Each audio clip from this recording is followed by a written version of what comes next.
नमस्कार दोस्तों, आज हम आपको बता रहे हैं सिंचाई का जो चैप्टर था उसके आगे का जो बचा हुआ था उसी के बारे में बता रहे हैं आपको हम। जिस तरह की सिंचाई की आवश्यकता का सूत्र जो दिया हुआ है कि सिंचाई की आवश्यकता कब पड़ती है, उसके बारे में ये सूत्र दिया हुआ है।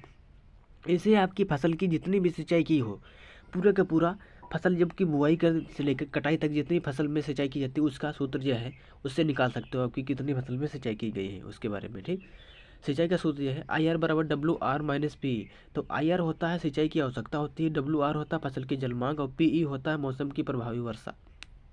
उसके बाद में आगे का दिया है जलमान अथवा जल क्षमता, duty of water. Duty of water मतलब कि फसल जब आप बोते हो बोने के बाद में जब काटते हो तब तक कितना पानी लगता है फसल में, उसके बारे में दिया है। जैसे कि ये परिभाषा है, एक क्यूबिक घन मीटर प्रति सेकंड की गति से किसी निश्चित अवधि तक निरंतर बहने वाले जल द्वारा सींचे गए क्षेत्र से जितने हेक्टेयर पर फसल पक कर तैयार कर होती है वह जलमान अथवा जल क्षमता कहलाती है। ये इंग्लिश में दिया है, इंग्लिश में भी याद कर सकते हो आप लोग। बुआई की लेकर के जब तक कटाई करते हो तब तक कि जितना फसल में पानी लगता है उसके बारे में दिया है। चंद्र और मृदा गठन से इसका संबंध मतलब किसका, इसका तीनों का क्या संबंध है, ये भी क्वेश्चन आता है कभी कभी। तो पहला है अंतःसंचयन, दूसरा अंतःश्रवण या पाचयन, तीसरा है रिसाव या रिसन अथवा निस्यंदन। तीनों है, इंग्लिश में ये है, इंग्लिश में याद कर सकते हो या हिंदी में याद कर सकते हो। हिंदी में याद करना, हिंदी में याद कर सकते हो। हिंदी में आपको हम बता रहे हैं, इंग्लिश में नहीं बताएंगे। भूमि के ऊपरी पृष्ठ में जल प्रवेश करने की क्रिया को अंतःसंचयन कहते हैं, मतलब कि भूमि के ऊपरी परत में जब प्रवेश करता है जल तो उसको अंतःसंचयन कहते हैं। ठीक, दूसरे में निस्यंदन कैसे कहते हैं, seepage is the slow natural movement of gravitational water through the soil. भूमि में स्वतंत्र जल सने पसवी गति रिसन कहलाती है, मतलब भूमि में स्वतंत्र जल जो होता है एक स्थान से दूसरे स्थान पर रिसाव के द्वारा पानी चला जाता है उसको रिसन बोलते हैं।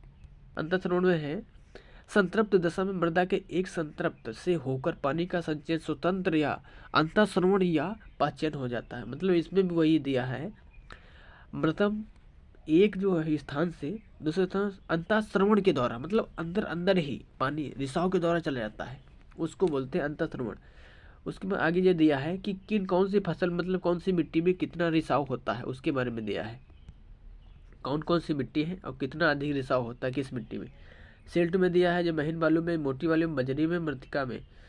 अब ये तीन बालू में मतलब कि दिया है कि कौन से बालू में कौन सी मिट्टी में मतलब कि कितना रिसाव होता है उसके बारे में दिया गया है। बजरी में सबसे ज़्यादा होता है। ठीक, अब यहाँ पे दिया जो मृतिका के लिए तथा मृतिका दोमट मिट्टी में पानी का रिसन प्राय नहीं के बराबर होता, मतलब कि मृतिका जो है और ये दोमट मृतिका इसमें रिसाव बिल्कुल नहीं होता है। ये दोनों पॉइंट बिल्कुल मेन आपको याद करने हैं, क्योंकि हमने जो भी चीज़ लिया है मेन चीज़ ली है जो पेपर में पूछ सकता है एग्जामिनर, बिल्कुल सटीक उसी के बारे में। तो सारा का सारा जो है इम्पोर्टेंट ही है आपके लिए। तो सिंचाई के साधन जो दिया हुआ है, कच्चे कुएं, पक्के कुएं, नलकूप, बुमकूप, बांध और जलाशय, तालाब, नहरें, नदी नाले, मतलब ये सारे के सारे जो दिए हैं सिंचाई के साधन हैं, इनके माध्यम से अपने यहाँ फसल में सिंचाई करते हैं।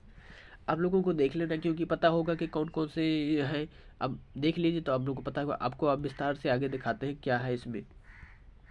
इसमें दिया है अब सिंचाई की पद्धति, मतलब सिंचाई की पद्धति कौन कौन सी पद्धति है, उसके बाद कौन कौन सी विधियां हैं, मतलब पूरा का पूरा सिंचाई का निचोड़ सारा का सारा A to Z जितना क्वेश्चन है सारा का सारा यही जगह से क्वेश्चन आता है। पूरा का पूरा हम पूरा का पूरा सब कुछ आपको दे दिया मटेरियल, आप इसमें आराम से पढ़ सकते हैं, वीडियो रोक के पढ़ सकते हैं।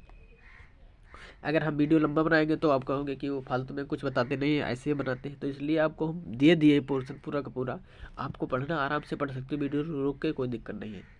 सिंचाई की पद्धति है तो तोड़ अथवा अपलाउन सिंचाई है, उठाव सिंचाई। दो पद्धतियाँ होती हैं, पद्धतियाँ में दो होती, दो पद्धतियों में क्या क्या आता है देखो। कोई तोड़ अथवा अपलाउन सिंचाई में क्या आता है, जैसे नहरें, नाले, झरने, पाताल, तोड़, कुएँ, ये आते हैं पद्धतियों में। ठीक, उठाव सिंचाई में। और ये उठाव सिंचाई में क्या आता है, वो अपलाउन था तोड़ सिंचाई में आते हैं। ठीक, और ये उठाव सिंचाई मतलब कि उठाव, नीचे से पानी को ऊपर उठाओ बोलते हैं उसको उठाव। उठाव में क्या है, राहट है, चरसा है, बल्दो बाल्टी है, ये चीज़ आते हैं उठाव सिंचाई में। कभी कभी पुराने ज़माने में देखते हो कि रहट चरसा चलाते हुए, ये उठाव सिंचाई है। ठीक, अब सिंचाई की विधियाँ हैं मेथड ऑफ इरिगेशन। सिंचाई की विधियों में कौन कौन सी विधि है उसके बारे में देखिए। अब इसके अंदर बहुत सारा है सिस्टम, उसके बारे में देखिए। आप लोग धीरे से एक एक करके देखते जाइए। सिंचाई की विधियाँ है ना, सिंचाई की विधियाँ सिंचाई सिंचाई है, सरफेस इरिगेशन है, अधोपृष्ठीय सिंचाई, सब सरफेस इरिगेशन है, बौछारी सिंचाई, टपकदार सिंचाई। अब इतना बता दिया आपको। अब इसके अंदर और देखिए क्या है, यहाँ पे एक ये पॉइंट लिखा आपके लिए है कि जो ये टपकदार सिंचाई जो थी इजराइल से प्रारंभ हुई थी पहले बार, उसके बारे में देख लेना आप लोग। तोड़ सिंचाई विधि है, तोड़ से फ्लोडिंग मेथड में है, असीमित सिंचाई है, फ्री फ्लोडिंग है, बराह पट्टी सिंचाई है, क्यारी विधि है, बेसिन विधि, थाला विधि है। इन चीज़ों के नाम भी बहुत आराम से आप लोगों को पढ़ना है, क्योंकि बहुत इंपॉर्टेंट है एक एक क्वेश्चन यहाँ का।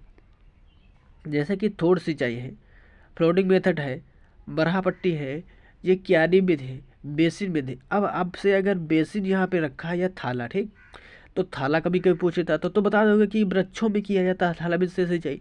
अगर बेसिन पूछे तो आप लोग कन्फ्यूज नहीं होना है, आपको पता होना चाहिए कि थाला का ही नाम बेसिन होता है। अब यहाँ पे देखिए आप लोग, कौन सिंचाई विधि, इसमें किससे कौन कौन से मतलब कौन सिंचाई विधि से फसलों में सिंचाई की जाती है, जैसे कि आलू शकरकंद में कूड़ सिंचाई की जाती है, ठीक। गहरी कूड़ सिंचाई विधि, समोच्च कूड़ विधि, ये दिए हुए हैं आपको, इतनी विधियाँ दी हुई, इतनी विधियों से आप सिंचाई करते हो अपने अपने खेतों में, ठीक। उसके आगे का जो दिया है, जैसा कि अब हम बता रहे हैं कि कम पानी चाहने वाली फसलें और ज़्यादा पानी चाहने वाली फसलें, उसके बारे में बता रहे हैं। तब आप लोग समझ जाओ कि कौन सी मेथड से सिंचाई की जाती है कौन सी फसल में, ठीक। कम पानी चाहने वाली जो है, कम पानी चाहने वाली जो है, कम पानी चाहने वाली जो है, कम पानी चाहने वाली फसलें जैसे कि ज्वार, बाजरा, मूंग, उर्द, मूंगफली, अरंडी, तिल, जौ, चना, सरसों, मटर, मसूर, देसी गेहूँ, ये कम पानी चाहने वाली है फसलें, ठीक। और अधिक पानी चाहने वाली है जैसे धान, बोनी, गेहूँ, गन्ना, आलू, बरसीम, सब्जियाँ आदि, ये ज़्यादा पानी चाहने वाली है। उसके आगे देखिए आप लोग, जैसे कि दिया है, जब इस प्राप्त जल का 50% जल जड़ क्षेत्र में कम हो जाता है तो सिंचाई की आवश्यकता। अब लोग समझो कि अपने यहाँ पौधे में सिंचाई कब करें, तो सिंचाई बहुत लोग करते हैं कि हमेशा पानी में पानी ले, उतना पानी में पानी हमेशा नहीं होना चाहिए, कोई नहीं हो पाएगा, तो इसलिए 50% जो है पानी की कमी हो जाए उसके बाद में देना चाहिए पौधे को पानी, ये सबसे उत्तम होता है।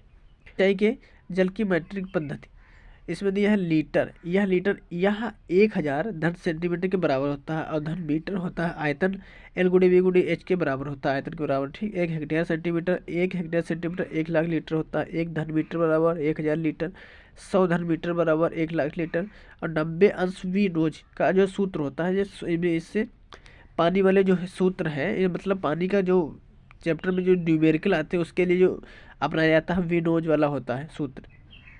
गुलाब का जो सूत्र जो खुली नाली का जल प्रसव है। हमारे देश में कुल कृषि क्षेत्र 143.8 मिलियन हेक्टेयर है, जिसका 33% भी सिंचित है मात्र। मिलियन हेक्टेयर इतना अधिक है, लेकिन उसमें 33% ही सिंचित क्षेत्र है, से 67% ड्राई लैंड तथा रेनफेड है, ऐसे ही पड़ा हुआ है। जो कृत्रिम वर्षा बराई द्वारा होती है वर्षा, उसमें क्या होता है, गर्म बादलों से अगर वर्षा कराई जाती है तो कराने के लिए साधारण नमक का प्रयोग किया जाता है, ठीक, गर्म बादलों के लिए, ठीक। अगर कृत्रिम वर्षा ठंडे बादलों से कराई जाती है तो उसके लिए साधारण नमक का प्रयोग नहीं किया जाता, उसके लिए सिल्वर आयोडाइड का प्रयोग किया जाता है। जी पॉइंट है जो 1-2 याद करने हैं आपको। उसके आगे जो है, सन 1901 में प्रथम सिंचाई का आयोग गठन हुआ था। ड्रिप मेथड सिंचाई प्रणाली इजराइल से विकसित किए गए थे। धान में सिंचाई की विधि फलोडिंग विधि है। आलू और गन्ना में सिंचाई की ड्रिप फरो विधि है। बागीचों में सिंचाई के स्रोतों में थाला विधि है। ये 5 पॉइंट है आपको याद करने हैं, पहला, दूसरा, तीसरा, चौथा, पाँचवा, 5 पॉइंट है जो याद करने हैं। बस इतना ही था आपके लिए।